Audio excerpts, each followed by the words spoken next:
कि वो लोग कंटिन्यूस उस रास्ते पे थे। कितने लोग आ रहे हैं, जा रहे हैं, सब कुछ वो नज़र रख रहे थे। तो ये प्लान उनका प्री प्लान था, ये कोई एकदम से हमला नहीं हुआ।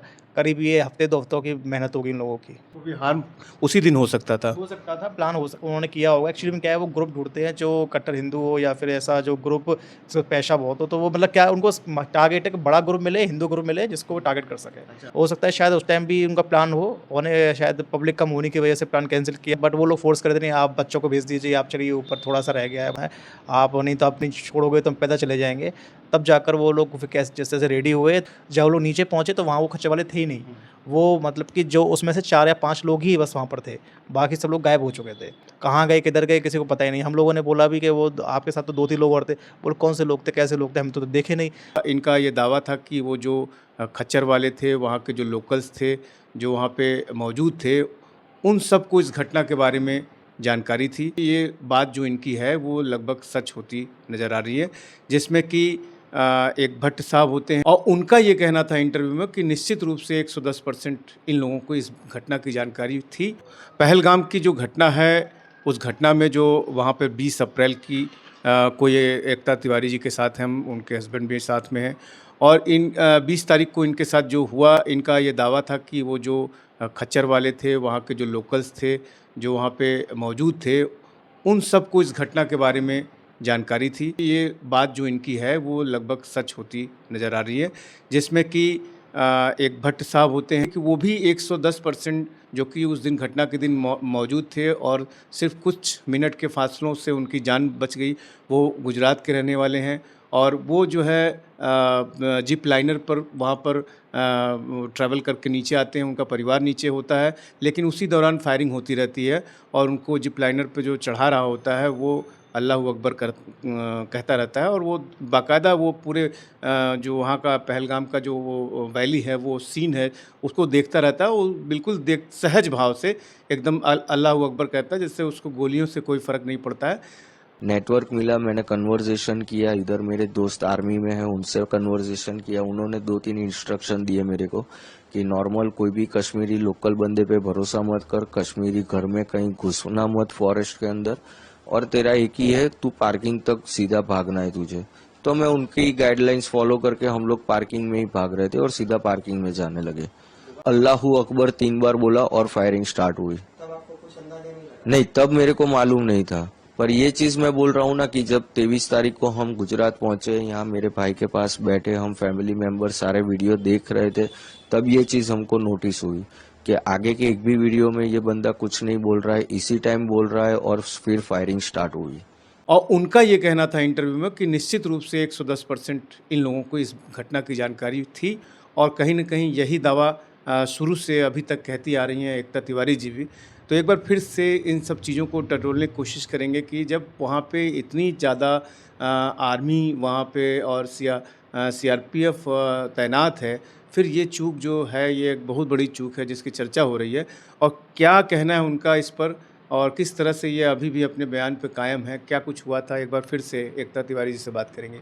एकता जी, अब तो ये साफ हो चला है कि और कहीं न कहीं अब पूरा जो इंटेलिजेंस है, ये भी सर, मान रहा है आप कि लोगों ने शायद एक चीज़ पे ध्यान नहीं दिया। मैंने बोला कि वो घाटी जगह का ज़िक्र किया और घाटी ही जगह से हथियार बरामद हुए हैं। एक बार आप दोहराइए उस चीज़ को जो कि आप बता रही थी कि वो जो है क्या कह रहा था जब आपकी जी, जी। बहस हुई और किस भाषा में वो बात कर रहा था? जी, हम 20 अप्रैल को जाते हैं, पहलगाम पहुँचते हैं। जी। खच्चर लेके हम लोग जाते हैं बैशराना जगह के लिए। तो बीच में जो है एक रेड कुर्ते में जो पकड़ा गया है अभी, और 2 लोग और मिलते हैं। जो 2 रहते हैं वो शांत रहते हैं, वो हमसे पूछता है आप जो है कहाँ के रहने वाले हो? हमने कहा मैं राजस्थान जयपुर की रहने वाली हूँ और ये जो है सब जौनपुर से आए हैं, बाबा काशी की नगरी से, लेकिन मैं भी अभी वहीं से आ रही हूँ। बोले कितने लोगों का ग्रुप आया है? मैंने कितने लोग हैं आप? मैंने कहा 20 लोग आए हैं, फ्रेंड्स वगैरह आए हैं। पति के लिए भी पूछते हैं कि पति आए कि आप मैरिड हो, अनमैरिड हो? मैंने कहा मैरिड हूँ, लेकिन पति मेरे साथ में नहीं आए, भाई लोग और फ्रेंड्स लोग आए हम लोग। उसके बाद जो है वो पूछता है कि आप जो है अजमेर कभी गई हो? राजस्थान में अजमेर है दरगाह। मैंने कहा नहीं, मैं नहीं गई हूँ। बोला कि आपकी फ्रेंड्स जो हैं सब हिंदू ही होंगे। मैंने कहा नहीं, आधे हिंदू हैं आधे मुस्लिम हैं। तो बोला फिर तो आप दरगाह वगैरह जाती हो अपनी फ्रेंड्स के साथ में? मैंने कहा हाँ जी। मैं जाती हूँ, वो जाती हैं चादर-वादर जो भी चढ़ाती हैं, उसमें मैं साथ में जाती हूँ, फ़तेहपुर सीकरी वग़ैरह ऐसे उनको मैंने नाम लिया। तो बोले कि आप जो है किस धर्म को ज़्यादा मानती हो? मैंने कहा मैं दोनों धर्मों को मानती हूँ। किस भगवान को मानती हूँ? मैंने कहा मैं भोले बाबा को ज़्यादा मानती हूँ, मेरा ये ओम बना हुआ था। तो वो पूछा भी था ये क्यों बना हुआ है? मैंने कहा ये उनका प्रतीक है और मैं उन्हीं को ज़्यादा मानती हूँ। तो उसका कहना था कि आप कुरान पढ़ा करो, कुरान पढ़ा करो तुम और कुरान में जो है आपके उसका ज़िक्र है। मीन्स उसने डेडिकेट किया था भोले बाबा को, उसका ज़िक्र है। मैंने बोला मेरे को नहीं आता कुरान, मैंने कभी पढ़ा नहीं है, उर्दू मेरे को आता नहीं है। तो बोले कि आप जो है हिंदी में भी है तुम ये पढ़ना एक बार। मैंने कहा ठीक है। बोला गुड गर्ल। फिर उसके पास कोई मेरे से बात भी कर रहा था तभी उसके पास फ़ोन आता है। वो फ़ोन यहाँ से निकालता है, मुझे लगा कि हो सकता है जगह नहीं हो किस बूट तरह का में। फ़ोन था? जैसे हम इतना लोग के बड़ा, पास फ़ोन होता है हमारा वैसे? तो बड़ा फ़ोन होता है, उसका बहुत छोटा-सा फ़ोन था, इतना बड़ा ब्लू स्काई कलर का फ़ोन निकालता है, बात करता है। वो मेरे से हिंदी में बात कर रहा था तभी उससे भी यही बोलता है, plan A break fail, plan B 35 बंदूकें घाटी भिजवा दिया हूँ। लड़का गया है घास के बॉक्स में। तो मैं उसको ऐसे देखती हूँ, बंदूकों की बात करता है तो वो मुझे देखता है कि मैं इसको देख रही हूँ तो वो तुरंत अपनी लैंग्वेज चेंज कर लेता है। फिर मेरे को समझ में नहीं आता किस लैंग्वेज में बात करता है। ये वही आदमी है जो हिरासत में लिया गया है? हाँ जी, ये वही आदमी है। और जैसे बताया जा रहा है कि वो लोग डराने का प्रयास कर रहे थे, आपको भी ये फ़ील हो रहा था? जी, मुझे एक्चुअली मेरा वाला जो था, मेरे घोड़े पे तो कोई था नहीं, तो एक था कभी बीच-बीच में आता था, जाता था, आता जा जाने कर रहा था। कंटिन्यू इसके वाला जो था, वो इसके साथ ही था। वो इससे कंटिन्यू वहाँ पे बात भी किया। मैं उसमें वीडियो बना रहा हूँ, उसमें वो दिख रहा है कि वो बार-बार इसके पास जा रहा है और बात कर रहा है।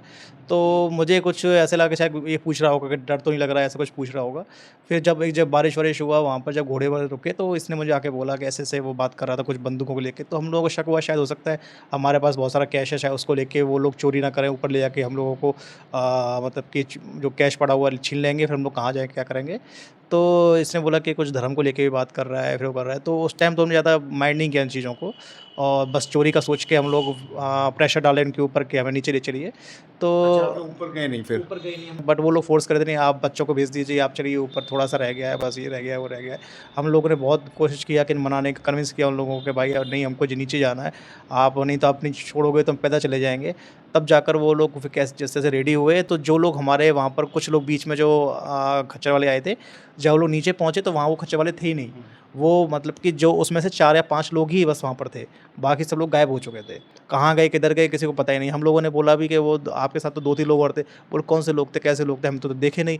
बोले नहीं वो चल रहा था ना आपके साथ में। बोला नहीं वो कोई नहीं चल रहा था, हम लोग गए बस खच्चर चला रहे थे। एक तरह से आप लोगों को भी हार्म उसी दिन हो सकता था। हो सकता था, प्लान उन्होंने किया होगा। एक्चुअली में क्या है, वो ग्रुप ढूँढते हैं जो कट्टर हिंदू हो या फिर ऐसा जो ग्रुप जिसका पेशा बहुत हो, तो वो मतलब क्या उनको टारगेट है कि बड़ा ग्रुप मिले, हिंदू ग्रुप मिले जिसको वो टारगेट कर सकें। अच्छा।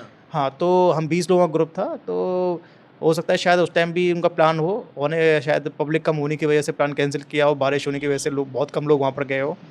तो प्लान उस टाइम के 20 तारीख को ना किया उन लोगों ने। हो सकता है हम लोग जाते, शायद हो सकता है वहाँ पे प्लान चेंज हो जाता कि इनको मार दिया जाए। तो कुछ भी पॉसिबिलिटी थी, बट हम लोग वहाँ से आज से मतलब 500 मीटर पहले ही वापस आ गए। तो मतलब आप ये कह रहे हैं कि जब आपकी पत्नी ने बताया ये सारी बातें बारिश होने के बाद, तब आप लोगों का मूड चेंज हो गया और आप लोग फ़ोर्सफुली आप लोग नीचे आना चाह रहे थे। हाँ।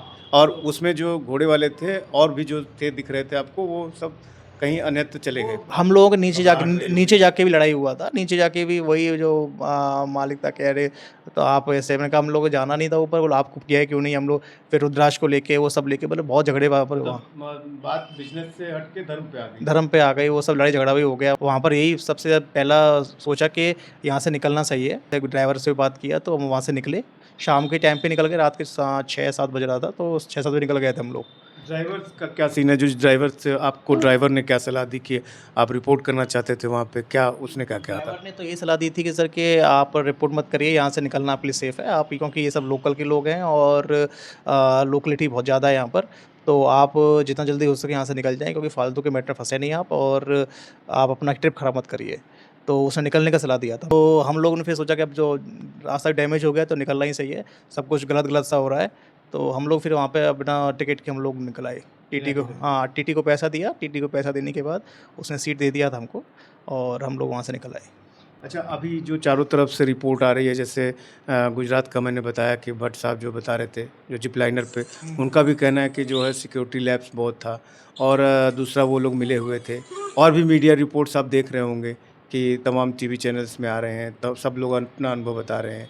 तो क्या लगता है आपको? मैं तो सर अपना अनुभव बताऊँगा, मैं तो ज़्यादा न्यूज़ देखता नहीं हूँ लोगों की। हुँ। उसमें क्या है कि जब हम लोग जिस रास्ते से जा रहे थे, उस पूरे रास्ते में 6 किलोमीटर का मतलब पूरा ट्रैक है। तो 6 किलोमीटर ट्रैक में कहीं भी मिलिट्री पुलिस नहीं है। उसके बाद जैसा कि सब लोग बता रहे हैं, उसमें ऊपर जाकर भी सिक्योरिटी नहीं है, वो तो ऊपर तो देखा नहीं मैंने, बट रास्ते का मैं बता सकता हूँ, रास्ते में कहीं भी पुलिस नहीं है, कहीं भी कोई मिलिट्री नहीं है। और सिर्फ़ जो मिलिट्री है वो थी हमारे जो स्टार्टिंग पॉइंट था जहाँ चेक पोस्ट बनी हुई थी, सिर्फ़ वहीं पर पुलिस थी, वो भी 4 मिलिट्री वाले वहाँ खड़े हुए थे। उसके बाद जब हमारी गाड़ी एंटर की तो उसके बाद वो वहाँ कोई चेकिंग वगैरह कुछ हो नहीं रहा था। कौन आ रहा है, क्या लेके आ रहा है, किधर जा रहा है, किसी को कोई मतलब नहीं था, सब ऐसे ही चल रहा था, विदाउट सिक्योरिटी, विदाउट चेकिंग। तो लैप्स ऑफ सिक्योरिटी वहाँ सबसे ज़्यादा था। अगर ये शायद मेरे से सिक्योरिटी होती तो ये सब नहीं होता। एक तो रास्ते में सिक्योरिटी होती तो वो जो ऐड ऑन हो रहे थे लोग, जो जो जानकारी नहीं थी, हमको पता नहीं कौन आ रहा है, किधर जा रहा है, तो वो लोग भी ऐड नहीं होंगे, वो लोगों को भी डर रहेगा। और घाटी वगैरह, कश्मीर घाटी वगैरह में भी बंदूकें छुपाई गई, ये सब पाया गया वहाँ पर। तो घाटी वगैरह आधे रास्ते में पड़ता है, उसके बाद फिर तो 3 किलोमीटर और ऊपर जाना पड़ता है, तो वो सब चीज़ें, एक ही रास्ता है जाने का, और एक ही रास्ते से वो लोग वहीं पर आ रहे हैं, जा रहे हैं, आ रहे हैं, जा रहे हैं, तो कंटिन्यू वो लोग मतलब वहाँ प्लान कर रहे थे। जैसे वो लोग हमको वहाँ मिल रहे हैं रास्ते में, तो इसका मतलब क्या है कि वो लोग कंटिन्यूअस उस रास्ते पे थे। कितने लोग आ रहे हैं, जा रहे हैं, सब कुछ वो नज़र रख रहे थे। तो ये प्लान उनका प्री प्लान था, ये कोई एकदम से हमला नहीं हुआ। करीब ये हफ़्ते 2 हफ़्तों की मेहनत होगी इन लोगों की। एक और चीज़ है, जैसे एक इंटेलिजेंस होता है कि लोकल्स को जब आप महसूस कर लिए, और आपने बहुत पहले ही कह दिया था कि वहाँ पे लोकल का इन्वॉल्वमेंट है, जो कि अब निकल के 1 हफ्ते में आ रहा है। तो ये लोकल्स जो होते हैं, इनसे ही इनपुट आईबी और इन एलआईयू ये सब डिपार्टमेंट्स को मिलते हैं। तो क्या लगता है कैसी चूक है ये? मतलब आई ठीक है, वहाँ पे कोई सुरक्षाकर्मी नहीं थे, लेकिन इंटेलिजेंस का जो रोल होता है, उस आधार पे ही सिक्योरिटी बढ़ाई घटाई जाती है। उसको लिए आप क्या कहेंगे? मैम आप बताइए। सर मैं तो ये कहूँगी कि मैं बार-बार यही कह रही हूँ कि जो है गवर्नमेंट हमारी जो है ओवर कॉन्फिडेंस हो गई थी, सुरक्षा एजेंसी भी ओवर कॉन्फिडेंस हो गई थी।